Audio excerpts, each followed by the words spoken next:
ಬಂಟ್ವಾಳದ ಮನೆಗಳಲ್ಲಿ ಕಾಂಗ್ರೆಸ್ಗೆ ಪ್ರವೇಶವಿಲ್ಲ ಅನ್ನುವಂತ ಪೋಸ್ಟರ್ ಏನಿದೆ. ಬಂಟ್ವಾಳದಲ್ಲಿ ಸುವರ್ಣ ನ್ಯೂಸ್ಗೆ ರಮಾನಾಥ್ ರಾಯ್ ಹೇಳಿಕೆಯನ್ನ ಕೊಟ್ಟಿರುವಂತದ್ದು. ಈ ಕೃತ್ಯದಲ್ಲಿ ಸಂಘ ಪರಿವಾರ ಇದೆ, ಪ್ರಭಾಕರ್ ಭಟ್ ಒಬ್ಬರೇ ಅಂತ ಹೇಳಲ್ಲ, ಚುನಾವಣೆ ಬರುವಾಗ ಈ ರೀತಿ ಪೋಸ್ಟರ್ ಹಾಕಿ ಜನರನ್ನ ಓಡಿತಿದ್ದಾರೆ ಅನ್ನೋ ಹೇಳಿಕೆಯನ್ನ ಕೊಟ್ಟಿದ್ದಾರೆ. ಇದು ವ್ಯವಸ್ಥಿತ ಕೆಲಸವಾಗಿದ್ದು ಓಟ್ ಪಡೆಯುವ ಐಡಿಯಾ ಅಂತ ರಮಾನಾಥ್ ರಾಯ್ ರಿಯಾಕ್ಟ್ ಮಾಡಿದ್ದಾರೆ ಈ ಪೋಸ್ಟರ್ನ ವಿಚಾರವಾಗಿ.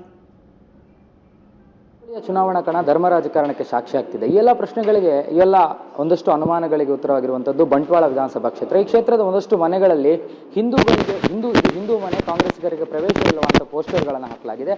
ಹಾಗಾದ್ರೆ ಈ ಬಗ್ಗೆ ಸ್ವತಃ ದಕ್ಷಿಣ ಕನ್ನಡ ಜಿಲ್ಲೆ ಉಸ್ತುವಾರಿ ಸಚಿವರಾಗಿದ್ದಂತಹ ರಮಾನಾಥ್ ರೈ ಅವರು ಏನು ಹೇಳ್ತಾರೆ ಅನ್ನೋಂಥ ಸ್ವತಃ ಅವರಲ್ಲೇ ಕೇಳುವ. ಸರ್, ಈಗ ಕೆಲವೊಂದು ಮನೆಗಳಲ್ಲಿ ಹಿಂದೂಗಳ ಮನೆಯಲ್ಲಿ ಕಾಂಗ್ರೆಸ್ನವರಿಗೆ ಪ್ರವೇಶ ಇಲ್ಲ ಅನ್ನುವಂಥ ಪೋಸ್ಟರ್ಗಳನ್ನು ಹಾಕಲಾಗಿದೆ. ಸರ್, ಏನು ಇಲ್ಲಿ ಪಕ್ಷಾಧಾರಿತವಾಗಿ ಚುನಾವಣೆ ನಡೀತಿದೆ. ಅವರ ಪಕ್ಷ ನೋಡಿ, ಬಿಜೆಪಿ ಸಂಘ ಪರಿವಾರದ ನಡೆಸ್ತಕ್ಕಂಥ ಪಕ್ಷ. ಅವರು ಪ್ರಚೋದನಕಾರಿಯಾಗಿ ಭಾಷಣ ಮಾಡ್ತಾರೆ, ಎಲ್ಲವನ್ನು ಮಾಡ್ತಾರೆ. ಚುನಾವಣೆ ಬಂದಾಗ ಈ ಥರನೂ ಕೂಡ ಪ್ರಯತ್ನಗಳು ನಡೀತದೆ. ಕೆಲವು ಮನೆಗಳಿಗೆ ಈ ಥರ ಪೋಸ್ಟರ್ ಹಾಕುವುದರ ಮೂಲಕ ಗ್ರಾಮದಲ್ಲಿ ಪಾಲರೈಸೇಷನ್ ಮಾಡ್ತಕ್ಕಂಥದ್ದು, ಜನರ ಮಧ್ಯೆ ಒಂದು ರೀತಿಯ ಭಿನ್ನಾಭಿಪ್ರಾಯವನ್ನು ಮೂಡಿಸ್ತಕ್ಕಂಥ, ಮತೀಯ ಭಾವನೆ ಕೆರಳಿಸ್ತಕ್ಕಂಥ ಪ್ರಯತ್ನವನ್ನು ಮಾಡ್ತಾರೆ. ಅದನ್ನು ಖಂಡಿತವಾಗಿ ಯಾರು ಕೂಡ ಸ್ವಾಗತ ಮಾಡುವಂಥ ವಿಚಾರ ಅಲ್ಲ ಇದು. ಯಾಕೆಂದರೆ ಮುಂದಕ್ಕೆ ಇದೊಂದು ಮತೀಯ ಸಾಮರಸ್ಯಕ್ಕೆ ಮಾತ್ರ ಅಲ್ಲ, ಜನಾಂಗೀಯ ಘರ್ಷಣೆಗೆ ಕಾರಣ ಆಗುತ್ತೆ ಒಂದಲ್ಲ ಒಂದು ಸಲ. ಇಂಥದ್ದೆಲ್ಲ ಮಾಡುವಂಥ ಕೃತ್ಯನ ಮಾಡ್ತಕ್ಕಂಥದ್ದು ಸಂಘ ಪರಿವಾರದ್ದು ಅಂತ ಹೇಳೋದಕ್ಕೆ ನಾವು ಖಂಡಿತವಾಗಿ ಅದನ್ನು ತಿಳ್ಕೊಳ್ಳುವಂಥದ್ದು ಅಗತ್ಯ. ಅದರ ಜನರು ಕೂಡ ಅದಕ್ಕೆ ಸ್ವಲ್ಪ ಸಾಮರಸ್ಯ ಇರಬೇಕು ಅಂತೇಳಿ ನನ್ನ ವಿಚಾರ ಒಂದೇ.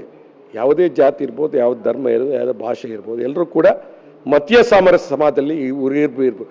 ಎಲ್ಲ ಯಾರೊಬ್ಬ MLA ಆಗ್ತಾನೆ ಹೋಗ್ತಾನೆ, ಅದು ಅಲ್ಲ. ಸಾಮರಸ್ಯ ಉಳಿಯುವುದು ಮುಖ್ಯ. ಕೇವಲ ಓಟಿಗಾಗಿ ಜನರನ್ನು ಮನಸ್ಸಲ್ಲಿ ಮತೀಯ ಭಾವನೆ ಕೆರಳಿಸ್ತಕ್ಕಂಥ ಸರಿಯಲ್ಲ. ಈಗ ಅದು ನಿಮ್ಮ ರಾಜಕೀಯ ವೇರಿ ಅಂತ ಗುರುತಿಸಿಕೊಂಡ್ರೆ ಕಲ್ಲಡ್ಕ ಪ್ರಭಾಕರ್ ಭಟ್ರು ಇದ್ದಾರೆ. ಅವರು ಆ ಏರಿಯಾದಲ್ಲೇ ಹೆಚ್ಚಾಗಿ ಅದನ್ನು ಹಾಕಲಾಗಿರೋ. ಬಹುಶಃ ಅದರ ಹಿಂದೆ ಅವರ ಕೈವಾಡಗಳೇನಾದರೂ ನೋಡಿ. ಇದರಲ್ಲಿ ಸಂಘ ಪರಿವಾರ ಪ್ರಭಾಕರ್ ಭಟ್ರು ಒಬ್ಬರು ಅಂತ ನಾನು ಹೇಳೋದಿಲ್ಲ. ಸಂಘ ಪರಿವಾರದ ನೀತಿ ಅದು, ಗ್ಲೋಬಲ್ ಥಿಯರಿ ಅವ್ರದ್ದು. ಒಂದು ಹೇಟ್ ಕ್ಯಾಂಪೇನ್ ಮಾಡ್ತಕ್ಕಂಥದ್ದು ಶುರು ಮಾಡಿದರು ಪ್ರಾರಂಭದಲ್ಲಿ. ಈಗ ಅದನ್ನು ಮುಂದುವರೆದ ಭಾಗ ಇದು. ಅದಕ್ಕೆ ನೋಡಿ, ಅದು ಒಂದು ವ್ಯವಸ್ಥಿತವಾದಂಥ ಒಂದು ಏನಾದರೂ ಅದರಿಂದ ಓಟು ಬರ್ತದೆ ಅಂತ ಹೇಳುವಂಥ ಪ್ರಯತ್ನ. ನಿಮ್ಗೇನಾದರೂ ಡ್ಯಾಮೇಜ್ ಆಗ್ತದೆ ಅಂತ ಅನ್ಸುತ್ತೆ? ಖಂಡಿತ ಆಗೋದಿಲ್ಲ. ಅದು BJP ಅವ್ರು ಮಾಡ್ತಕ್ಕ. ನನಗೆ ಅವ್ರು ಯಾವಾಗಲೂ ಓಟ್ ಹಾಕೋದಿಲ್ಲ. ಪ್ರಭಾಕರ್ ಭಟ್ ನನಗೆ ಓಟ್ ಹಾಕ್ತಾರ? ನನಗೆ ಓಟ್ ಹಾಕ್ತಾರ? ಇಲ್ಲಿವರೆಗೆ ಹಾಕಿದ್ದಾರೆ. ಅಂಥವ್ರು ಮಾತ್ರ ಮಾಡೋದು. ಅದಕ್ಕಾಗಿ ನನ್ನ ಜನ ನನ್ನ ಜೊತೆ ಯಾವಾಗಲೂ ಇರ್ತಾರೆ.